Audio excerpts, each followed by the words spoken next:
Mr. Virani, you identified that the government of Canada is the client. Who's the solicitor?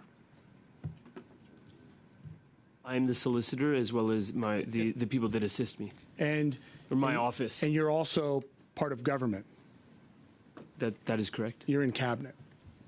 That is correct. Yes, so you're both the client and the solicitor.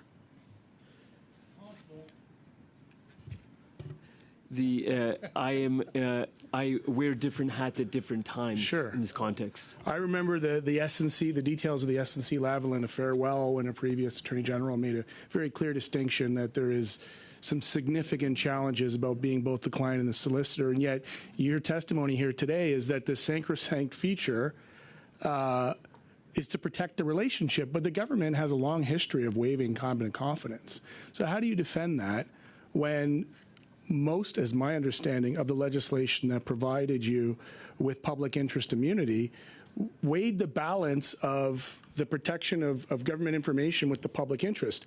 Having spent so much time on this committee, would you not agree that it is within the public interest to provide the most amount and the highest level of transparency and accountability to the Canadian public, given the fact that the purpose of us being here is on one of the most extreme points of legislation, namely the Emergency Act, sir?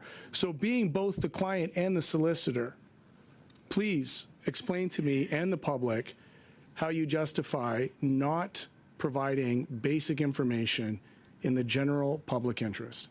So let me clarify something. I think it's important for Canadians watching to understand that the Minister of Justice constantly provides, as the Chief Law Officer of the Crown, advice to Cabinet and to government. I didn't ask for that clarification, and the round is mine. That is my job. I need you to actually answer the question I put to you. I'm trying to answer the question, Mr. We don't Green. need a history lesson. I want you to answer the question I put to you. So it is possible for the Minister of Justice to wear different hats around the Cabinet table. That's the first point.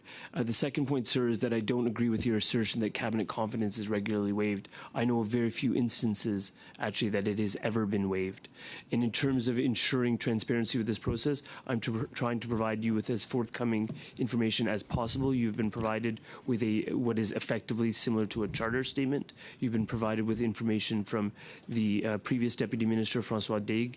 We are assisting you as best as possible without that suffices. Breaching the important with my 20 seconds left, I would put to you that the average person watching who heard you talk about the sacrosanct relationship with yourself will not be willing to accept the answers that you've provided here today. And ultimately, I don't think further the public interest of the investigation that we're trying to do. Thank you. Senator Hart.